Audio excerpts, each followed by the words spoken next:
Hello everyone. For this video, I want to talk about one of the short stories that I had given you as an option to write about for for the literary analysis essay. This is The Story of an Hour by Kate Chopin. So I'm just going to go through this and highlight, I think, some of the quotes that stick out to me and, give my take on the message the story's sending and the stuff that I was asking you to look at for that, short little essay. Um,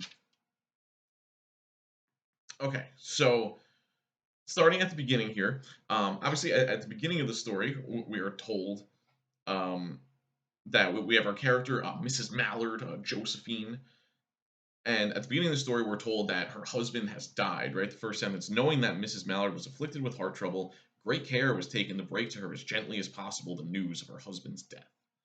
So that sentence lets us know that her husband has died, and also that she has, yeah, I guess some kind of heart issue. They're worried about like surprising her or making her, or giving her a shock or something. They're worried, she can have a heart attack or something, I guess. So they're trying to like it says, gently break the news to her. So the first couple of paragraphs, that's what happens, right? They let her know. It says, she wept with sudden wild abandonment in her sister's arms.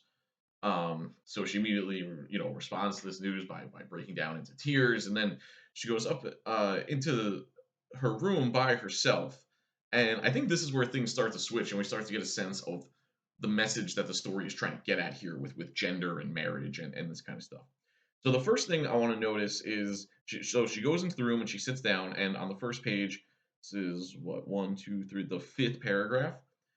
It says, she could see in the open square before her house the tops of trees that were all aquiver with the new spring life. So I want to focus on the descriptions of the setting here. This kind of goes back to something we did with our descriptive assignment back at the beginning of the semester, where we talked about, like how word choice can be really impactful, how it can create a vibe, and in this case, how it can relate to a message. So she sits down after hearing this news. She's already cried about it. She's trying to like regain herself. And I just want to see the descriptions we get here. It says the trees were all aquiver with the new spring life. The delicious breath of rain was in the air. Um, Countless sparrows were twittering in the eaves. So if I just asked you these descriptions, are they good or bad? Good vibes, bad vibes. The trees that were all aquiver with the new spring life, obviously good. The delicious breath of rain was in the air, obviously good. So I think the setting here kind of sets the stage for the emotional transformation that's going to come over her here. Uh, so I think she starts to see things kind of more positive, and then she starts. It tells us a little bit about like this feeling that she's getting that's overcoming her, and then going on to the second page. I just want to read the first sentence of the first paragraph that starts on the second page. It says, when she abandoned herself, a little whispered word escaped her slightly parted lips. She said it over and over under her breath. Free, free, free. So what does this mean? Because again, if you're watching this video, I would hope that you've already posted in our discussion about this story, which it isn't due until the end of the week. But maybe post there before watching this video just to get some of your own ideas about it before hearing mine. But yeah, so she's sitting there, she's looking out the window, and then under her breath she says, "Free, free, free." Um, and then going to the next paragraph, the sentence of the next paragraph, it says, she did not stop to ask if it were not a monstrous joy that held her. A clear and exalted perception enabled her to dismiss the suggestion as trivial. So she's saying free under her breath, and then it says she's worried if it wasn't a monstrous joy that had overcome her. So what does this mean? I think it means that, obviously she was sad upon hearing the news that her husband died. And it tells us later, her husband was good to her generally. He says, she had loved him sometimes. So it doesn't seem like he was a bad guy or anything. And she was sad that he died. But now she's starting to think about her own life and her own freedom, I guess, with the word free. And it's something that brings brings a joy to her that she's wondering if it were not a monstrous joy. Why would it be a monstrous joy? Because you could look at it and say, well, what, she's happy that her husband died? Isn't that terrible? Isn't that awful to be to have joy at the fact that the person that you've lived with, that you're supposed to have loved this whole time, that they're dead now, and you feel joy about it? But why does she feel this joy? Why is she saying the word free? Why does she feel this joy? I think this is where we get to some of the stuff about like the position of women and gender and marriage. Because again, it's not that he was a bad guy. Like it doesn't make him seem to be abusive or like he was beating her or anything like that. So what? Why is she happy? Like why does this make her think she's going to have more freedom? Let's keep reading and see what the text has to tell us about it. Going to the next paragraph there on the second page. She knew that she would weep again when she saw the kind, tender hands folded in death, the face that had never looked save with love upon her, fixed and gray and dead. So in that sentence, she's saying that when she goes to the funeral, she knows she's going to cry, like she knows she's going to be sad again at other times. And it says it describes him as never looking upon her save with love, which basically means except with love. Well, the only time that he looked upon her was with love. So yeah, again, not a bad guy, not someone who was abusive where it'd be like, oh yes, thank God he's gone. I'm so glad that he died, so I don't have to deal with his abuse anymore. That's not the case. It says he always looked upon her with love. Um, Continuing to read, but she saw beyond that bitter moment a long procession of years to come that would belong to her absolutely, and she opened and spread her arms out to them in welcome. So it's not that he was bad. It's just that now that he's gone, she I guess only has to worry about herself. I don't know. Is this like is she selfish for this for looking at it this way? I guess it's like any kind of relationship. It's always like you have to be thinking about the other person. You have to be doing things for the other person, and I think that can be a good thing and a beneficial thing, and that's part of why people like being in relationships is because I think they like that sense of making someone else happy or doing something for something so for someone else. But for her here, she welcomes the idea that the coming years would belong to her absolutely, meaning that she wouldn't have to share them. She can make her own decisions. I feel like she's starting to think like, well, what am I going to do tomorrow? And then she realizes I could do anything. I could do whatever I want tomorrow. Um, so continuing to read the next paragraph, there would be no one to live for. There would be no one to live for her during those coming years. She would live for herself. There would be no powerful will bending hers in that blind persistence with which men and women believe they have a right to impose a private will upon a fellow creature. A kind intention or a cruel intention made the act seem no less a crime as she looked upon it in that brief moment of illumination. So yeah, she's continuing that same idea. There would be no one to live for. There would be no one's will bending her towards them. Um, and continuing the point we've been talking about, when she says a kind intention or a cruel intention made the act seem no less a crime, I guess she's basically saying that trying to make someone else do things that you want to do, even if it's like with a kind intention, even if it's, I think we all might have friends or whatever people you're in a relationship with where like there's something they really like and you don't really like it, but you'll do it for them, like I'm sure for people with me there was probably movies or something like that. I mean, like some of these old movies that I like to watch. I'm sure other people didn't necessarily want to watch those, but maybe they did it just to make me happy. So and again, not that that's a bad thing, but she's just saying like, well, for her, I guess she's saying it is a bad thing because she says that it seems like a crime to her to bend someone else to your will, have them doing things because you want to do them, not because the other person wants to do them. And I don't know. I don't know if we're critical of her for this. If maybe this is a selfish way to look at it, or if she should maybe find more joy in like doing something for someone else. But at the same time, when we think about the time period here, right? You have it says 1894 is our time period here, and so I think if we imagine what her life must have been like, Mrs. Mallard, Josephine, what her life must have been like up until this point, back then people got married much younger. For women, when they were younger, they had, I would say, less freedom than men in terms of whatever opportunities or education and stuff like that. Like, who knows how much education she had? Um, but I feel like there was a way that back at this time, women kind of went from being the property of like the father and the family, and then as soon as they were old enough to, where they could be in charge of themselves, they were immediately now married and now you're kind of transferred over to property of the husband. So the whole time, and you see this a lot when you read stories from this time period. It's this sense of like, never having had that opportunity to live only for yourself. I think for a lot of us now, that's kind of, depending on our situations. Some people have family responsibilities and everything else their whole lives. But I think for most of us, there's at least some time when you're like a teenager or like your early 20s, or maybe when you're in college, depending. Again, we all have different responsibilities and stuff.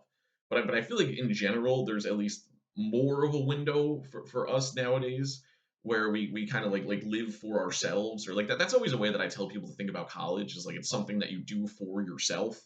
Like ultimately it's about what you're going to get out of it, not what the teacher is going to get, or the people in your family or whatever. Ultimately like you working on yourself.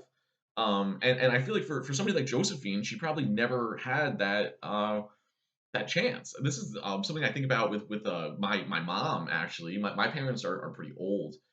They got married, I think, in 1971, and I think my mom was 19 at the time. And I just think about her life, and she had all these siblings. She was the oldest of like 8 kids.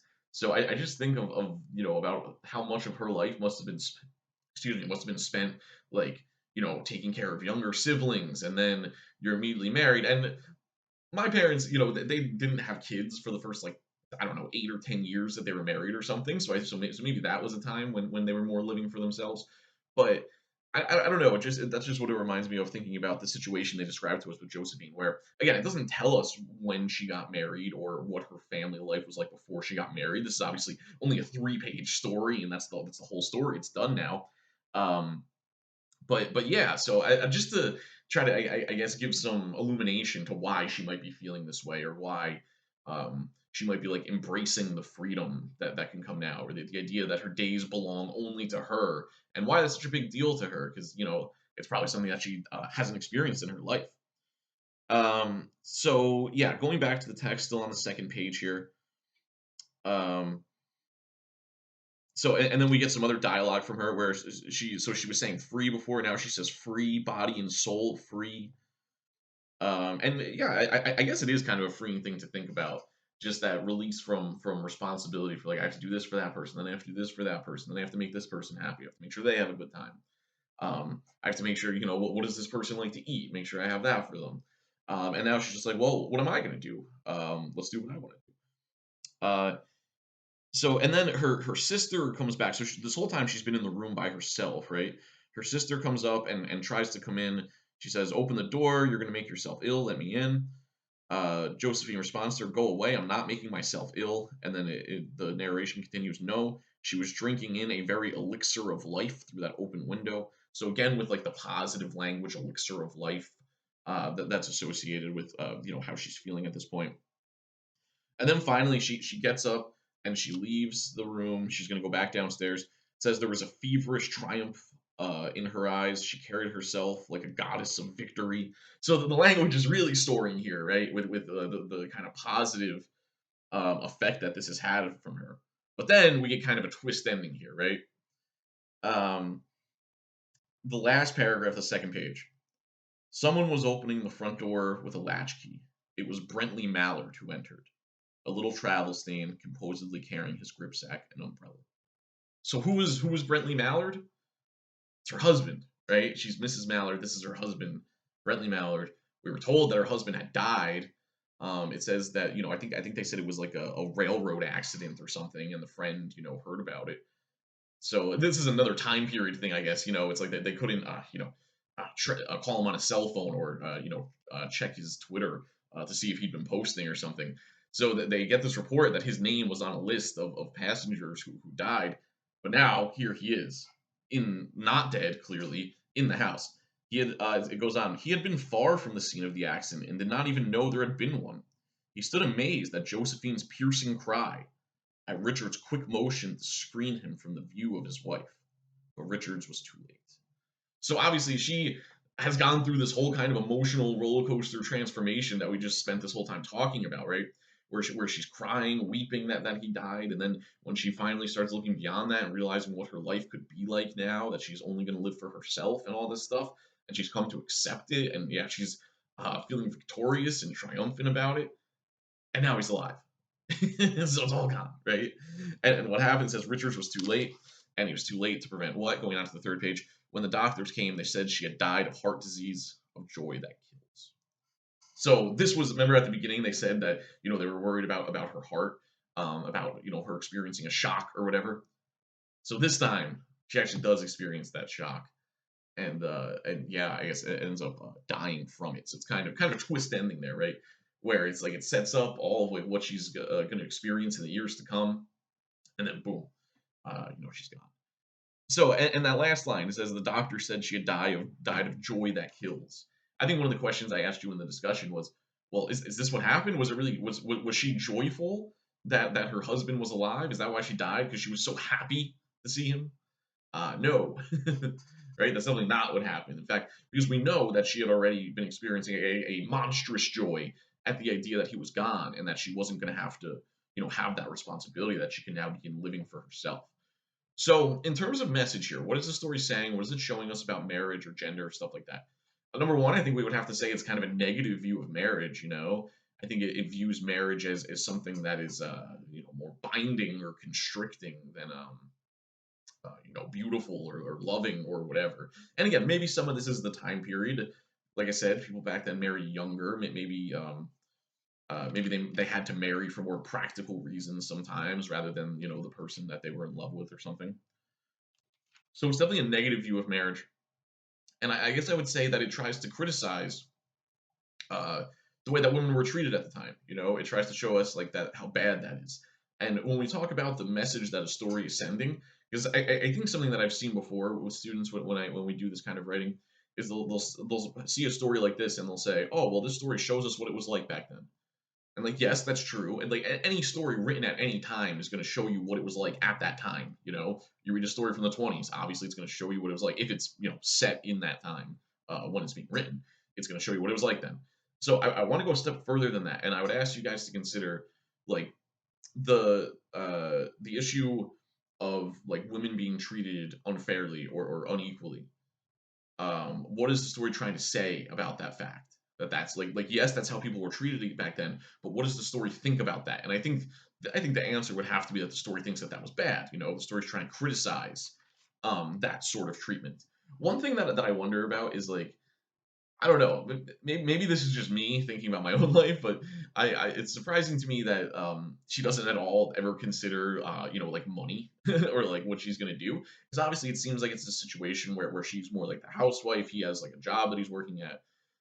So I don't know. Maybe there's kind of a class dimension here where she doesn't seem to be worried about money. Because obviously, if the rest of your days are gonna belong to you, you'd have to have the money to make that happen, or else they're not going to belong to you. They're going to belong to your boss. You're going to have to sell your days and your time, to the boss. So it doesn't seem like she's worried about that. And I'm always a little skeptical of the idea of like, oh well, she had to be a housewife. Like, wouldn't it be so much better if she could go out and get a job or something? Or like that's how we look at some of this gender stuff back in time. Is like, well, the men got to go out and work, and that was so great. And it's like, I don't, is that so great? I don't know. I just don't like the idea of equating like gender equality with like, oh, you can go and work like some terrible low paying job or something. I don't know. But yeah, so if we're talking about the message that it's sending, I think it's trying to criticize the way that women were treated during the time. I think it shows us a negative view of marriage as something that, yeah, is more like binding you to others than, uh, it also doesn't mention if they have children because I would think that would be another big thing.